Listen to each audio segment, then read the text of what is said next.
The talk will have 5 parts. The first part will introduce what is that UG problem. Then I'll discuss a few types of solutions to this problem. And the third part will be looking at let's say, the stellar example of what UG represents, and that is structure dependence and polar interrogatives, which has been going on for a good 50 years. I will then look at structure dependence and the facts in more detail to show that there are still things to complete there. And finally, I'll sum up with a different explanation of the facts, which will have for consequence that appeal to UG, as is usually done, will not be necessary, and we'll see that that's a good thing. So, what is the UG problem? As we were just told, and Chomsky reminded us in 2005, properties of language are determined by 3 factors. There's the genetic endowment, and this is the topic of universal grammar. There's personal experience, whatever we're exposed to. And finally, there are principles that are language or even organism independent, computational efficiency being the one that is most usually appealed to, but also the substances of language, I'd rather call them, which is the properties of the interfaces. And as Chomsky says, UG is the residue when the third factor effects are abstracted. And the problem is, the richer the residue, the harder it will be to account for the evolution of UG. So, since UG presents a problem, why introduce it? Well, of course, we all know that it's historically for reasons of acquisition, to try to explain acquisition. I'll go over the argument very briefly because we all know about it. Children master the complex system of language quickly and uniformly. Many generalizations seem impossible to learn from primary linguistic data because they would require negative data. This is the poverty of stimulus argument. That is, children seem to know more about language than what they could learn from their experience. UG constraints are not learned by hypothesis. They are in our genetic endowment. Therefore, they solve the problem in the sense that children cannot err outside the path traced by these UG properties. They only choose among the options provided by UG.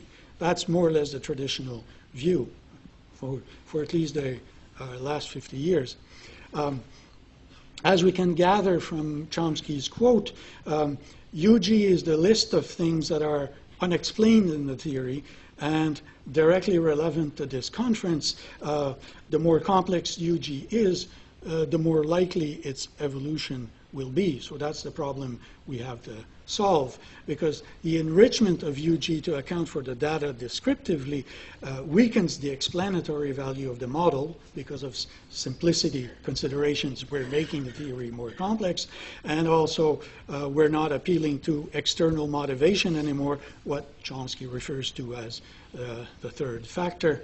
And of course, this all makes it harder to account for its evolution. So in a way, UG must go. It's a temporary solution to problems, we hope. Or at least it must be substantially reduced. And scholars have been looking for alternative solutions. There are 2 types of solutions to UG. When I say 2, I'm grossly simplifying, but it's just to go through things quickly. The first one is to use other cognitive processes to reduce or totally eliminate UG. And the second one is to use general principles of natural law, particularly considerations of minimal computation. Now, in the first case, when you use other cognitive processes, again, I'm simplifying enormously, but some will use statistical analysis, communication function, social context of normal use, and so on. And you have a wrap-up of this, a summary of this in Perforce et al. 2011. Others will say that the learning capacity is better than asserted. Hellman has been proposing this for many years, and there are lots of things written on that. And a third solution will be to say something like, the available data is actually richer than what we think. That's the position of Pullum and Schultz, for example, in 2002. But those results are rather unconvincing when you look at the data in detail, and this has been summarized in Berwick et al. 2011 and Chomsky 2011. So the first position though there are a few things there, on the whole are not very successful. The second position is the one that was alluded to in the introduction, to appeal to design features, to minimal computation in particular. But when you look at it in detail, and I'll look at one example in a moment, this requires much more UG enrichment than is explicitly recognized, and it fails empirically even in the wildest cases. And I will look at a very wild case, and we'll see that it actually fails. But fortunately, there's a third type of solution based on, again, what I call the substances of language, and what you might want to call the interfaces. So let's look, to illustrate all this, at the stellar example of a UG constraint, structure dependence and polar interrogatives. As you all know, it's contrasts as in one that illustrate this: the man is happy, is the man happy? How do you relate these two sentences? How do children learn the formation of polar interrogatives? As Chomsky very early on indicated, and still does 50 years later, you have at least two basic options. Those are in A and B. You can have a linear option which says front the first occurrence of is, or you can have a more structurally a rule which says front the structurally most prominent occurrence of is. And of course, there are other possibilities. Move an occurrence of is to the front of the sentence, any occurrence, or move the last occurrence to the front of the sentence, and so on. Okay. And the problem is, if you go through the data with this very simple schema of rules in mind, well, the only one that even just a few simple sentences like those in 2 and 3, the only case that really works for those simple examples is structure dependence, the rule B, if you want. It's the only one that gets all the correct results and none of the bad results. I won't go through that because it's quite familiar and easy to see. Okay. Now, this raises two questions. I had written immediately initially and removed it because it took a while, but they should have been raised immediately, I think. Why is the rule dependent on structure and not linearity? Okay. And why is tense the fronted element in polar interrogatives, not some other element? Okay. So let's look at the answers to these two questions. So why structure dependence and not linear dependence? Well, traditionally it was simply said, well, it's a fact. We see that, and we just put it in UG. Okay. Now, Chomsky recently has tried to go a bit further than that, and to say that we can maybe go beyond a simple description here.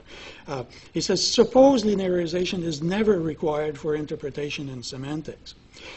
Then we would expect it to be introduced solely as a reflex of the sensory motor apparatus. Okay. So he said, linear order is simply not available to the computational system at the point where the comp-tense relation is established. So therefore, since it's not available, that's why you don't have linear rules. You have structural rules instead. Now, without going into much detail, some facts are problematic for the assumption that linearization is never required for interpretation in semantics. Just to give one old example brought up by Wassow in 1979 for his novelty condition. The condition goes, an anaphorically dependent element cannot have more determinant reference than its antecedent, and he looks at sentences where linear order is important. So, for example, you can say naturally in English, a doctor walked into the room, the man at first said nothing. It's very odd, on the other hand, to say a man walked into the room, the doctor at first said nothing, meaning the doctor is the man. And sentences of that type, many examples are found in Wassow. So right there seems to be something going on in linearization. Linear order of tense is involved at some point. Okay, how do we know it's not involved all along? Can the computational system process a word or a phrase without its linear properties? I know it's assumed by many, but if we think about it, a sign, a word, or a complex sign, a phrase, is a link between a meaning and a form. A word is defined in part by its phonological substance, including the order of its phonemes. If you remove that, you have a meaning of some sort. You don't have a word. You only have a word when you have a link between the two. So the whole of its phonological content is ordered with respect to the phonological content of the other words in the derivation all along. You can always say you will forget it temporarily in the derivation, but then you'll have come back to it at some point. So where is it in limbo during the time you're forgetting about it? So on the whole, I think that we do not have an explanation for structure dependence over dependence on linearity, because both are involved in the process. So choosing between the two is not an obvious option. So let's say that for now we don't have an answer to the first question. Okay, it's just a speculation that no one brings up to say that linear order is not available to the computational system at the point where the comp-tense relation is established. But it's no more than that for now, at least. Okay. Now, what about tense? Why is tense, and particularly the tense of the main clause, why is it that element that moves to comp and not some other element, such as in this example from Chomsky, why not the subject, for example, or any other element in the sentence?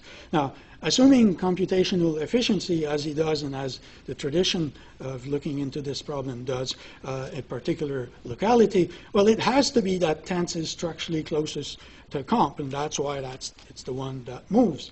But the problem is that the subject is at least as close to comp as tense. So Chomsky's proposal is to say, well, the subject is not there when tense and comp are related, so therefore it's really tense that's the closest.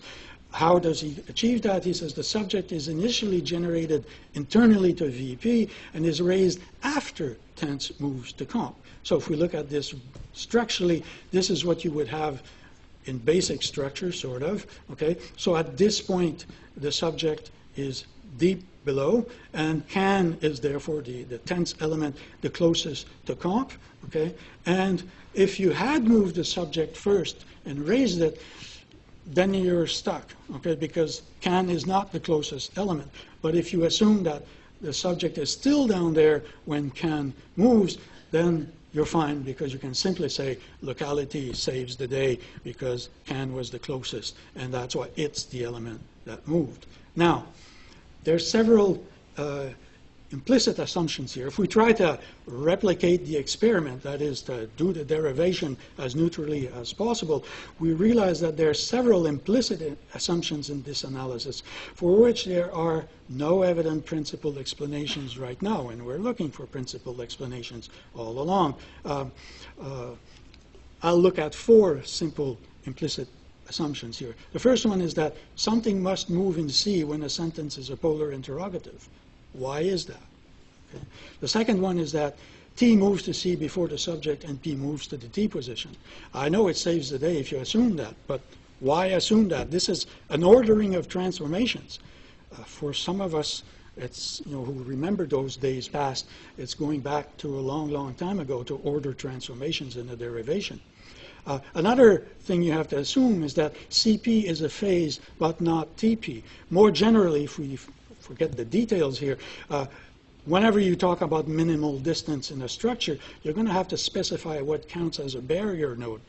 Can you derive that, or do you have to put it in UG? And another element which Chomsky does point out briefly at some point is that this VP sister of T in the structure is as close to C as T is, but only T moves. If you look at the structure again, the T and the VP are equally close to comp. So why is it can that moves? Okay. Now we all know that intuitively it would not make sense for some reason for things to go otherwise. But why is it that? Okay.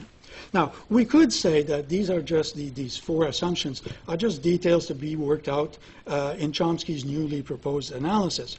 The problem is if we keep on looking at the derivation, if we try to reproduce the experiment again, there are 4 other implicit constraints that have been present in arguments for structure dependence for some 50 years. So it's not a problem of one new analysis coming up.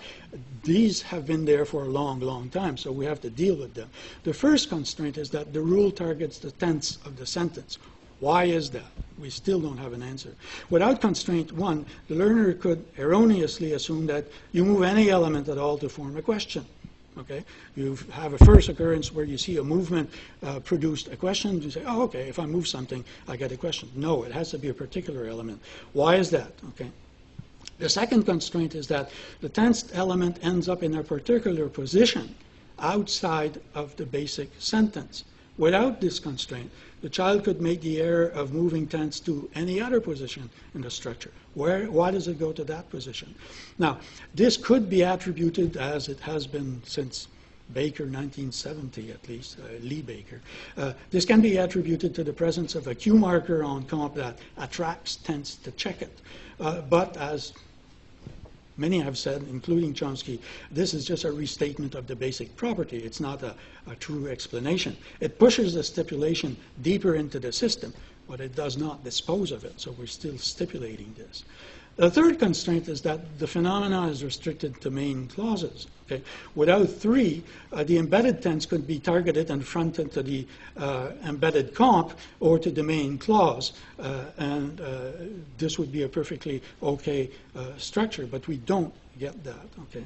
And finally, the fourth constraint is that the special order correlates with a question meaning. Why is that? Okay? Without four, the child could just play with the rule with no change in meaning. But of course, that's not what happens. So these constraints have to be stipulated, we'd say listed in UG, with no change, because they follow from nothing, basically. Okay, there's no principled reason for why things, in a movement analysis at least, why things happen the way they do. So structure dependence is not independently motivated. There's no reason to choose that over linear and to have a constraint at all, other than descriptive reasons for now. And it's not sufficient. We need at least these constraints. So the key question actually is not answered yet. The question being, why does tense appear in comp in polar interrogatives?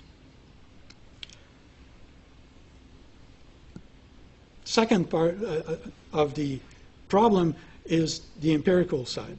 Okay? We see that there's no conceptual deep motivation for structure dependence. Let's look at the facts. Does it account for the facts? Okay. Not only does structure dependence necessitates several additional implicit stipulations, as I just saw, it also fails empirically, even in the wildest cases. Okay. Let's take a very wild case. No human language, to my knowledge, forms questions by linearly reversing the word order of a declarative.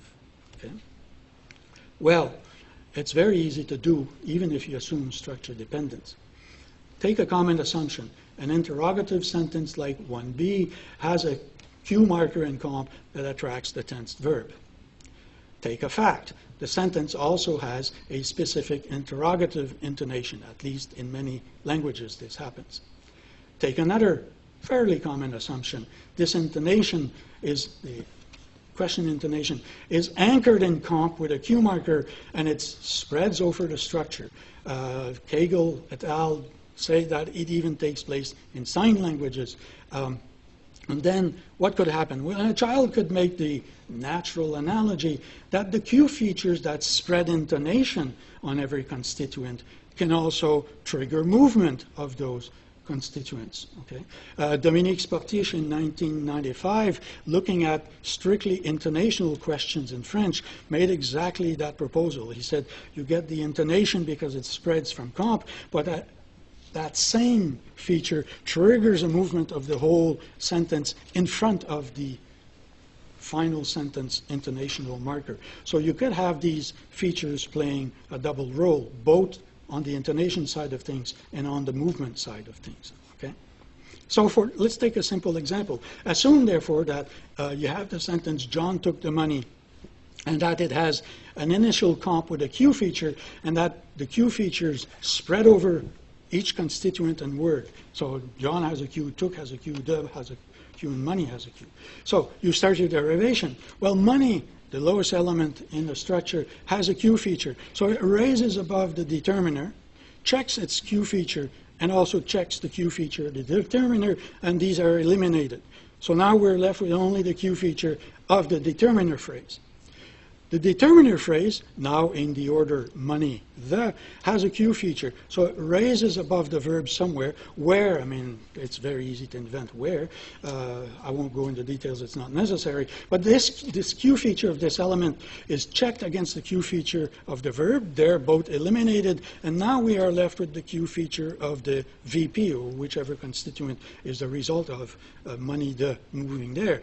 Now this constituent, money, the, took, still has a Q feature to be checked. It raises somewhere above John, and the Q feature of this constituent and the Q feature of John are checked. And at the end of the derivation, the only Q feature left is the one in comp, and that's fantastic because that's the one that's interpreted. And you get the result, money, the, took, John, the reversal of the order. So even with structure dependence and with the addition of the 4 constraints I gave above, common analytical tools can derive constructions that are impossible in any language. Structure dependence restricts how children can invert the order of words, but it does not prevent children from inverting the order as in 8 or other fantastic cases like that. Just about anything is possible under those assumptions. I'll just give a few very brief examples. Suppose you find a language there where the subject is fronted instead of tense. Okay? Well, you could say this demonstrates that constraint 1 is parameterized between tense and subject as a Q feature checker. So it's not tense that moves because it doesn't have the Q feature in this language. It's a subject that has the Q feature. So it's the one that will move. Or take another case, hypothetical again. Tense moves to a position other than comp. What do you do with that? Well, you say there's a parameterized landing site here, or there's a parameterized overt versus covert movement of tense to comp here in this particular language, and that's it, the problem solved. Suppose tense moves out of the embedded clause. Well, you'd say this language has different escape hatches, or it has something along what you find in long head movement in some Balkan languages, or you could appeal to minimalized relativity, okay, so that it's the element downstairs that has the Q feature. Well, that's the element that's going to move to the top sentence because no such element is in the main sentence in that particular language.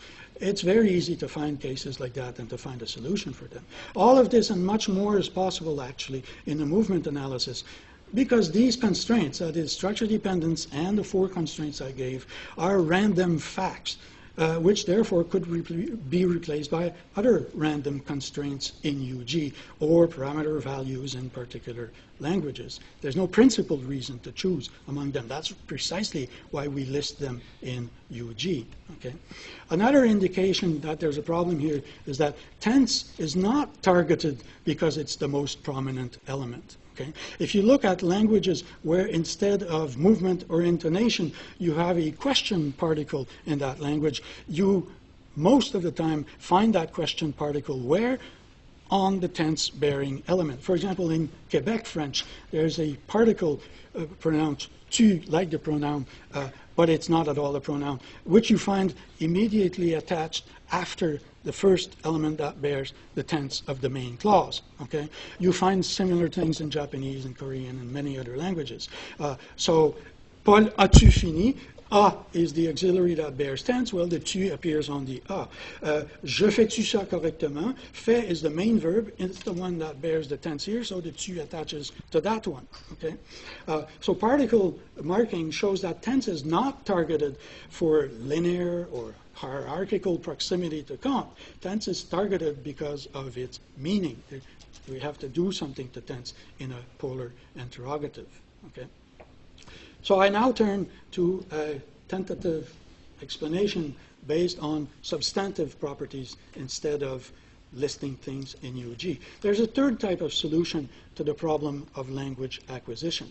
Now, all the usual solutions, and really even those that are almost ferociously opposed to the movement analysis, they all, on the other hand, assume that the original description of what is going on in pairs like I had in 1A and 1B, that is a fact.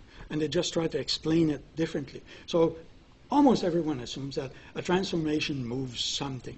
Okay?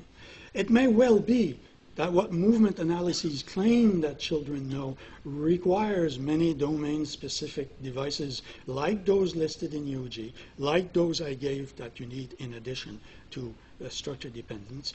But that is irrelevant, I say, because that is not what children know. By the context of use, children are exposed not only to the order difference between 1A and 1B, but also to the difference in meaning.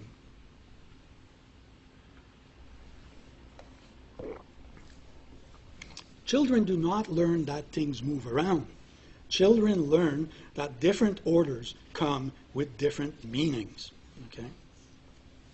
So what do children realize in comparing 1A and 1B? They realize that the tense auxiliary is, and this is for this specific example, tense in general, that is, can appear in two different positions, and that the meanings of the two resulting sentences are different. That's a very basic observation. Okay?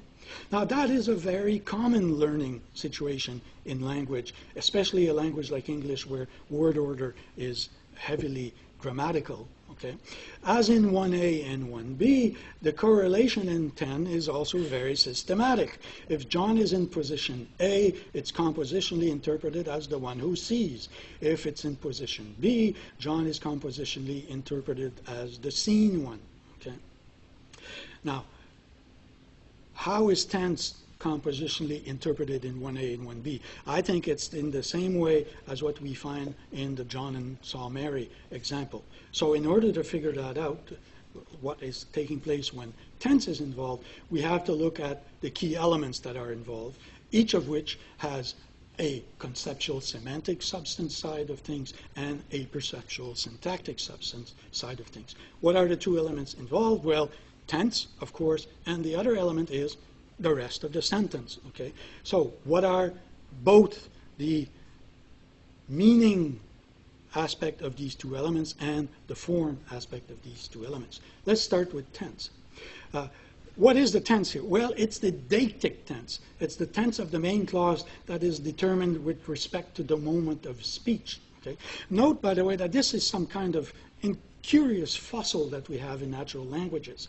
It's a typical property of main sentences in virtually all languages, I think, that they are obligatorily tied to our indexical system of immediate experience by means of a deictic element.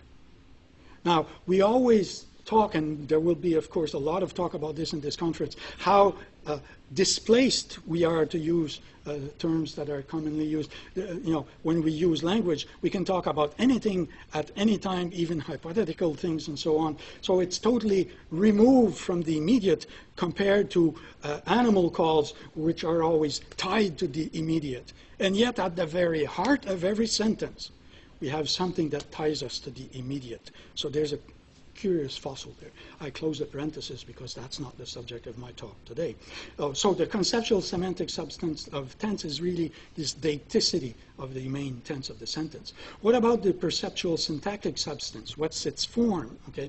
Well, typically in English, it's a morphological marker on the verb at the head of the sentence. Okay. That's why people put tense at the head of the sentence, typically. What about the rest of the sentence? What is its meaning, at least relevant to what we're discussing here? We could call it the issue, okay, about which we must make a judgment, using the term from Ladouceur 1996, who introduced this notion in a discussion of negation and negative polarity items. What's the issue? It's the description of a class of events by the main predication of the sentence. Okay, it's the thing you're talking about. And what's the perceptual side of this issue? How is it expressed? In what kind of form? Well, its form is the words combined in the verb phrase and the subject. Okay? So it's split for some strange reason. Why is that? Very briefly, the issue is split in syntax because the issue is a network of relationships between actants, to take a very general term, whereas tense identifies a point in time. Okay? So they are ontologically different.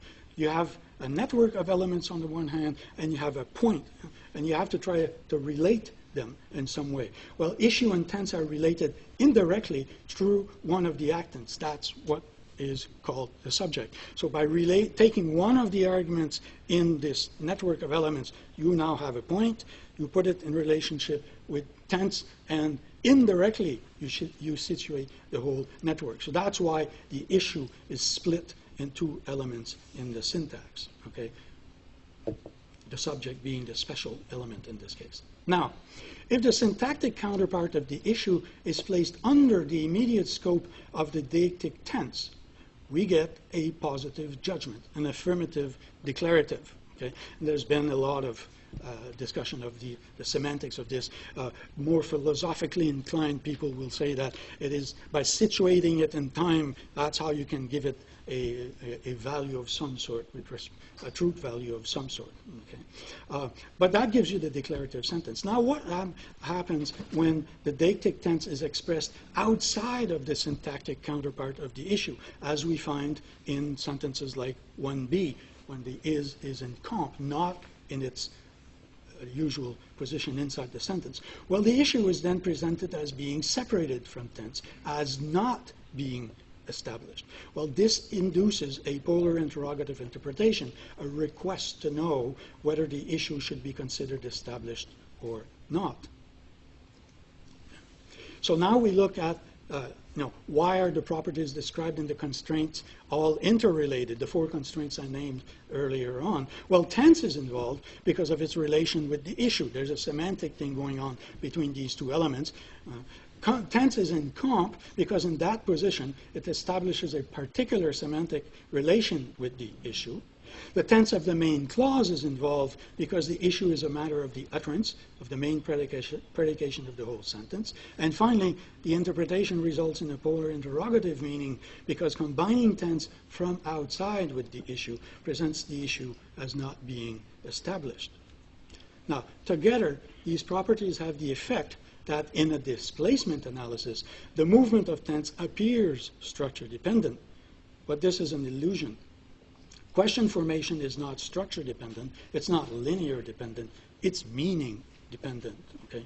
The whole thing is to establish a particular meaning holding between tense and the rest of the sentence, with the issue, if you want. So to summarize, what learners realize when exposed to 1a and 1b, or any similar pair, is that if tense is in a syntactic sentence internal position, it is interpreted as establishing the issue with respect to deictic time.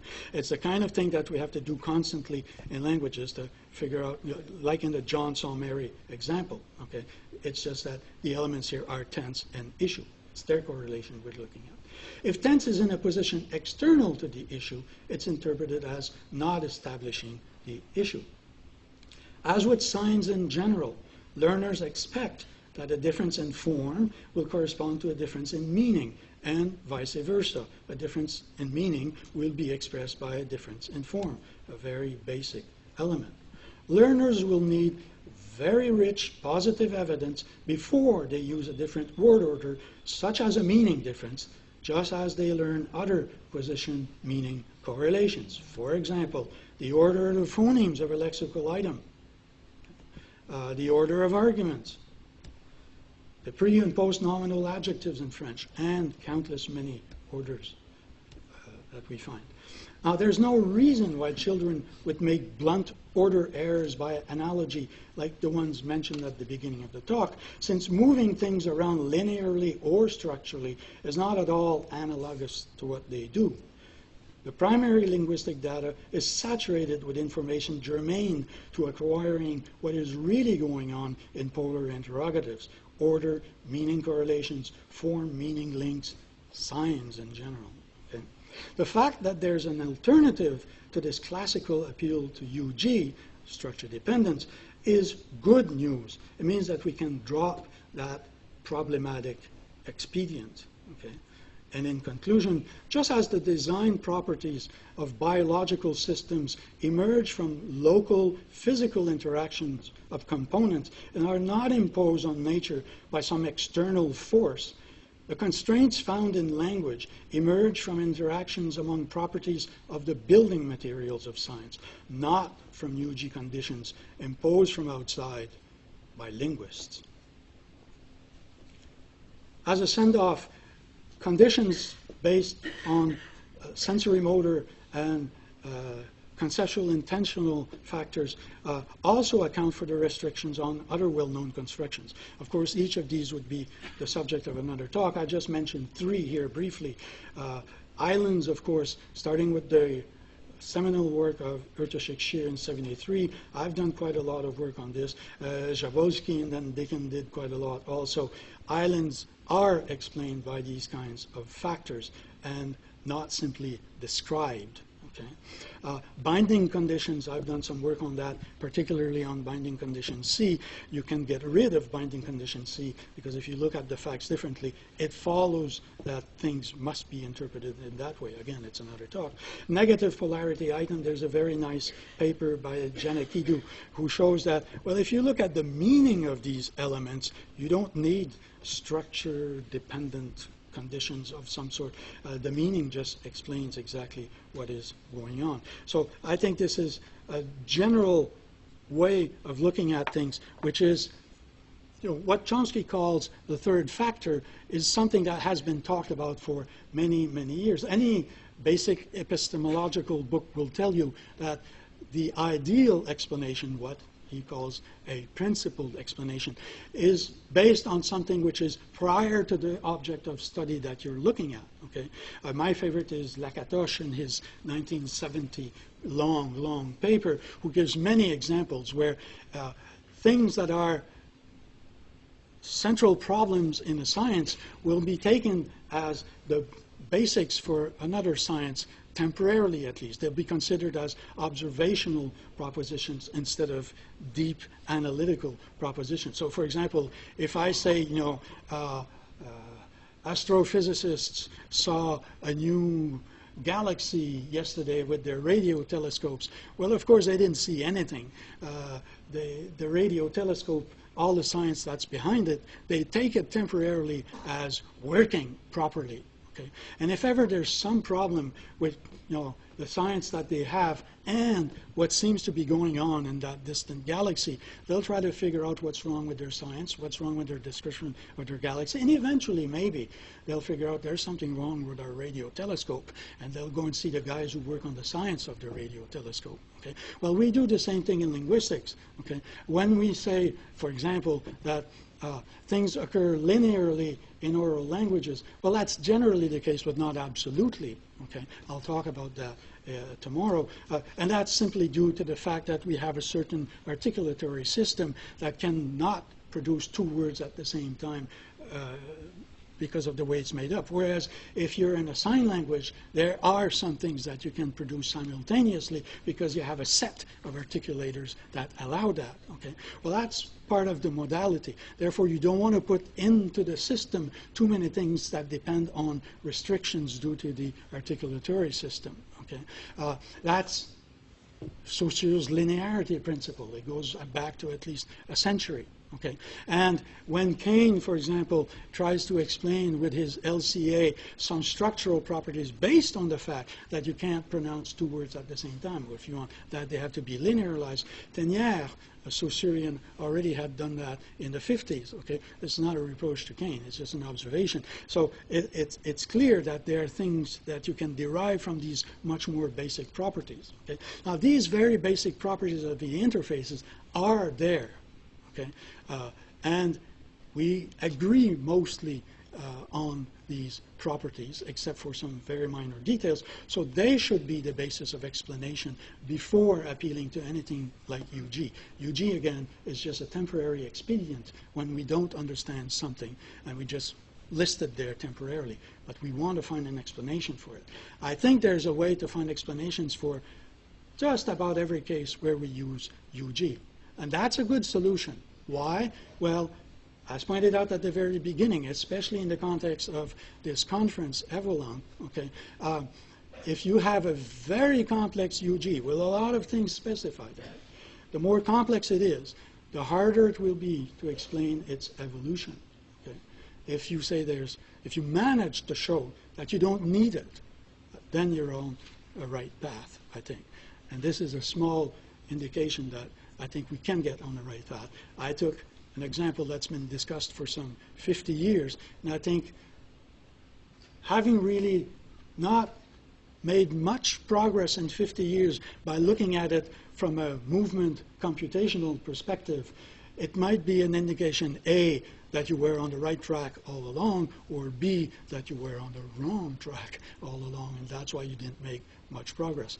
I think it's about time to consider the second option and to try to look at different kinds of explanations. Thank you.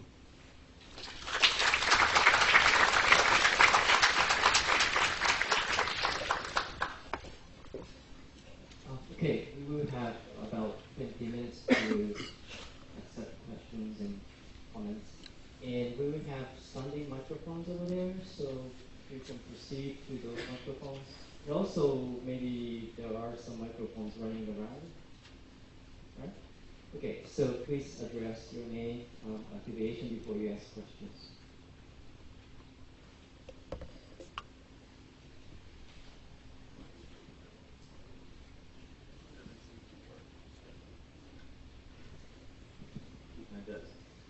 Cedric was asking a question about the talk. I have mixed feelings about it. I like the first part very much because I think you managed to show that there are indeed many more assumptions that are typically inserted in even third factor principal explanations.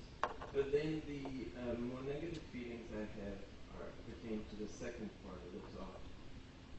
Because I think that there are at least as many assumptions that you have to build in under the concept of capital meaning. So, for example, there will be things that you'll have to tell us about how a child can identify tense elements. There will be things you'll have to tell us about how the child comes up with the notion of capital issue, right? These don't necessarily come for free, especially given the fact that not only do we have a particular syntax that no other animal seems to have, but we also seem to have a conceptual system that's far richer than other species. And a lot of people have been trying to link the two, namely say that it's because of the structure that we have the conceptual structure that we have, and that these are not independent.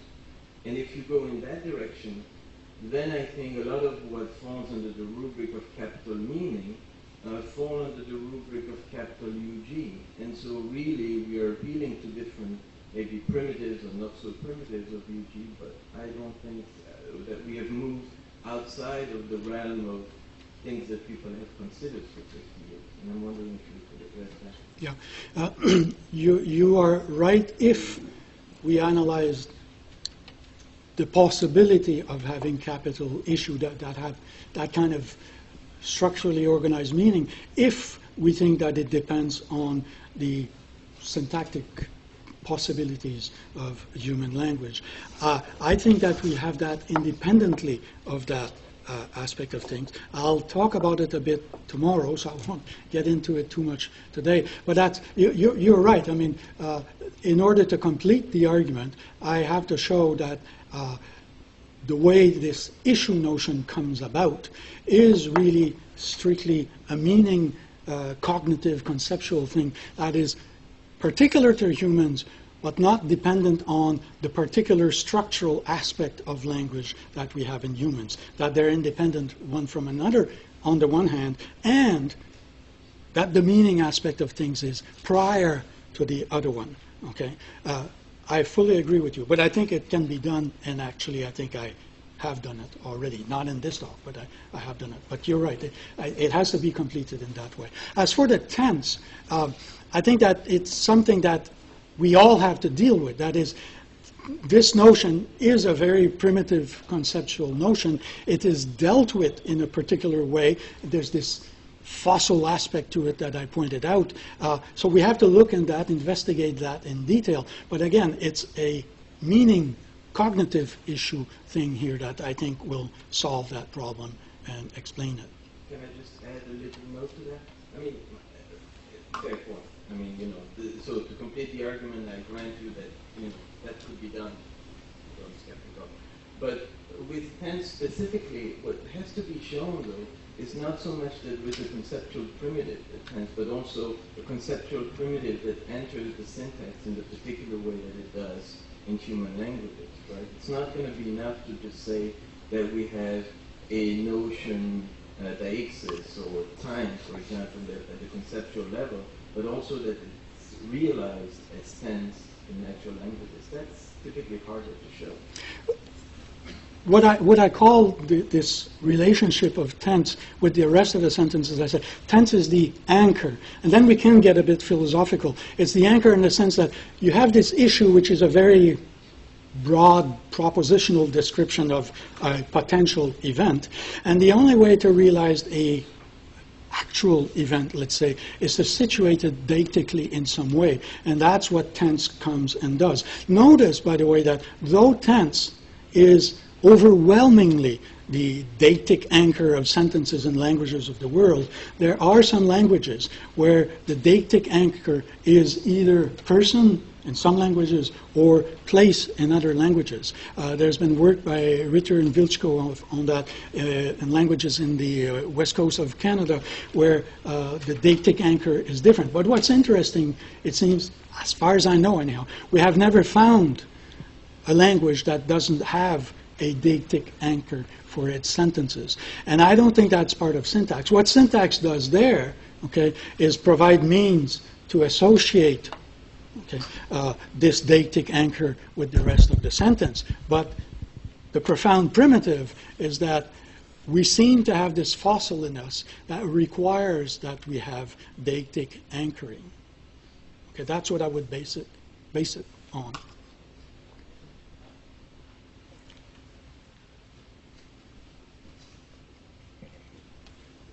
Hi, Massimo.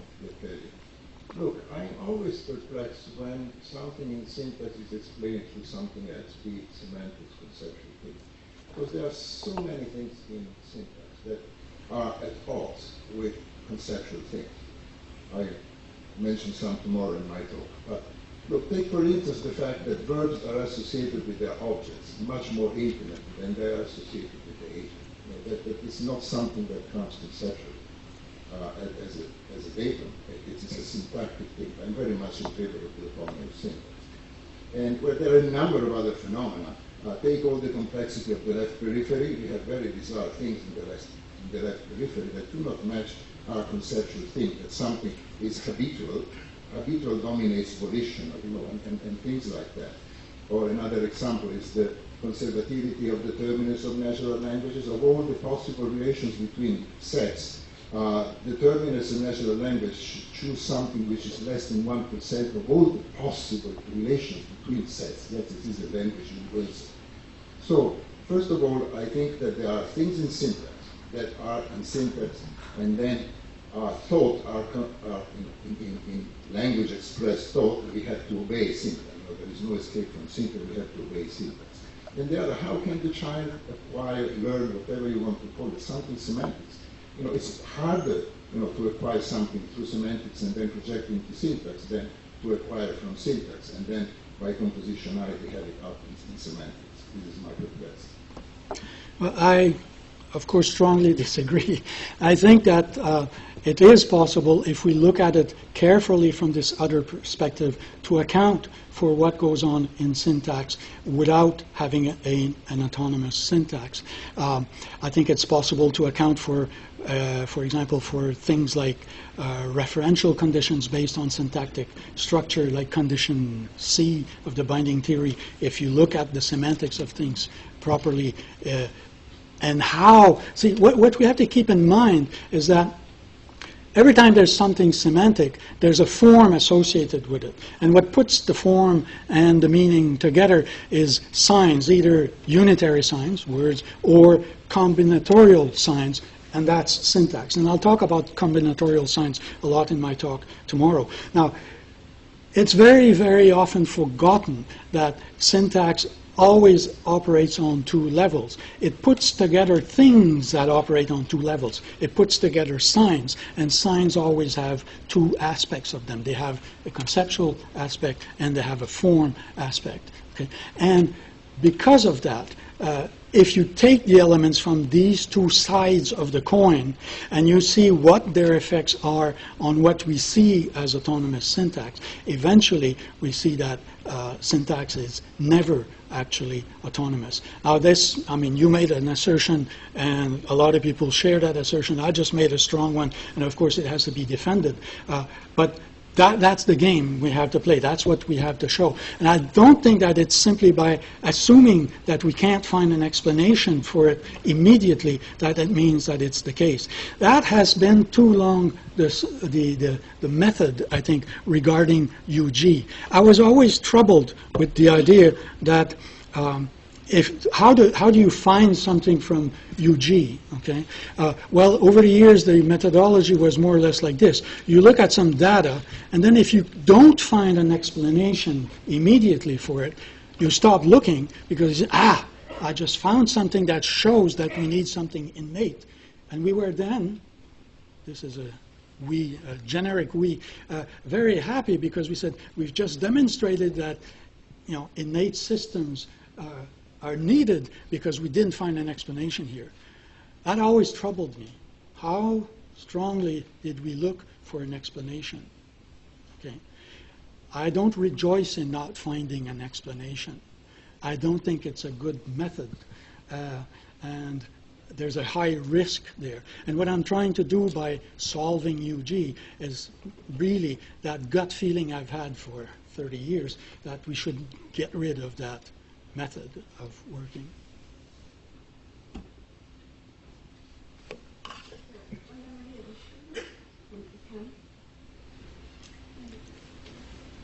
So, of course, the argument is incomplete. There's many cases where you see that structure dependency and embeddedness, just to say it in another word, gives you things like consider only the formal property of it that the semantics cannot give you, scope ambiguities, condition A and B of the binding theory when applied in embedded context, and so many much more things. So the ball, as we say, should be in your path, right? I fully agree, and I've picked up the ball for many years.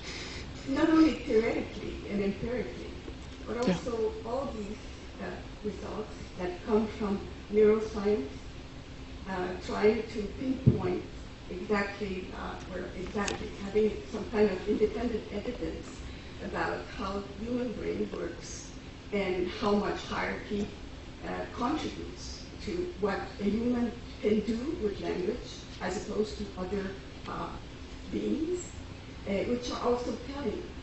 But I think that putting that aside, there is enough theoretical and empirical evidence to show that embeddedness and structure dependency is a key.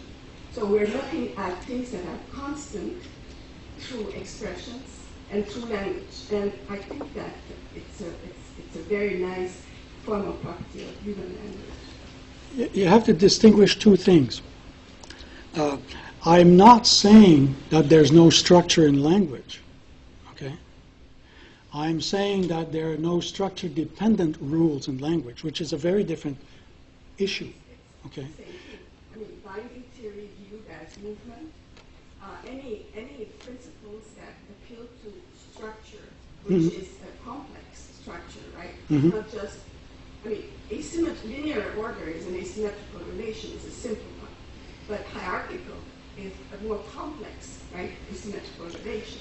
So what you want to say, in fact, is that it's enough if you have the first kind of asymmetry, right? Linear order is what counts for semantics.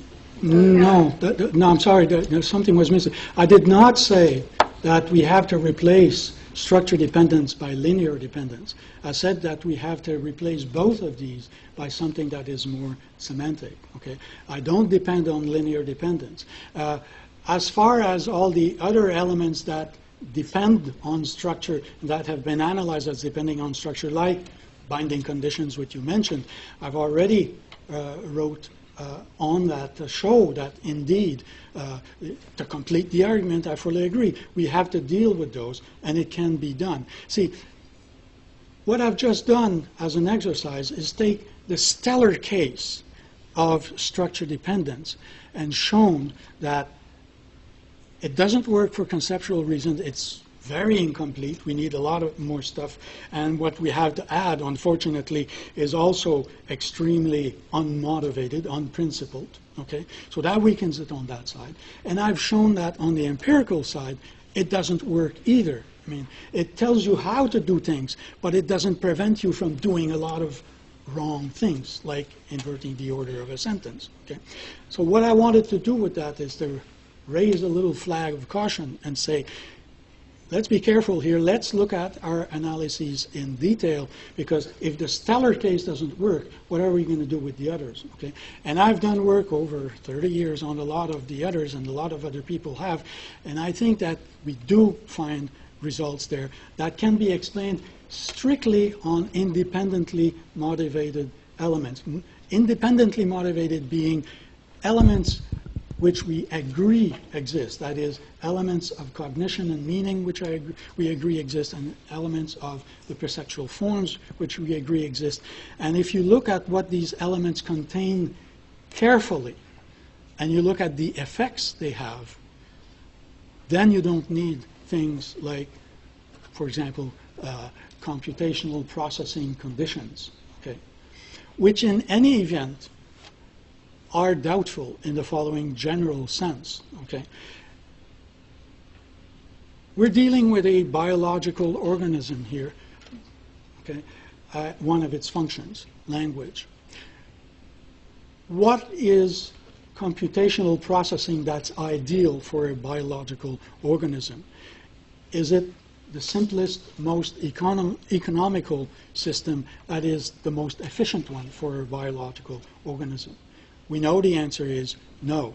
A biological organism to function efficiently, okay, is not based on simplicity. It's based on redundancy, because that gives it robustness, so that whenever it encounters some unusual factor, it can continue functioning. It's not blocked because it's too fixed on one thing.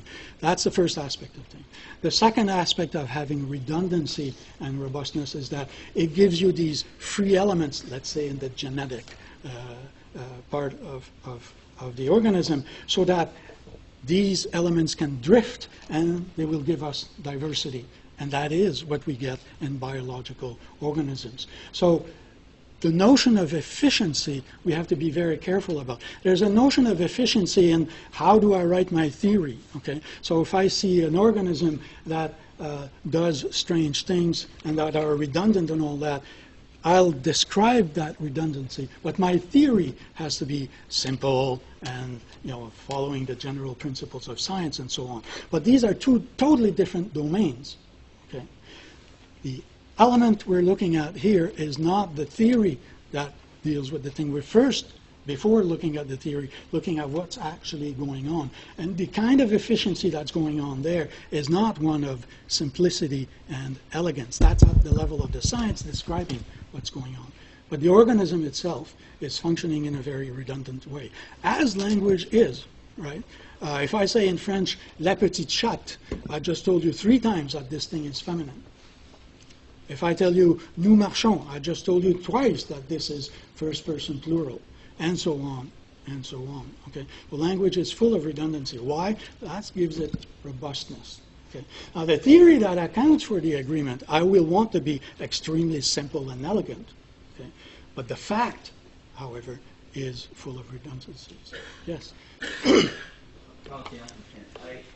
guess I don't have any general sense of I don't have any general sense, but I do have some technical sense. That is that for the traditional syntactic program, it's something that we can actually pin down with natural implements, we can actually work out mechanics. I don't see anything in your program that would allow me, for computer science, to do so. And that's something I think you really need to take up quite seriously. You can promise evolutionary inadequacy, but before you do that, I think the descriptive and explanatory adequacy have to come first. I'll talk about that tomorrow. Again, yes, it's a broad program. I fully agree. And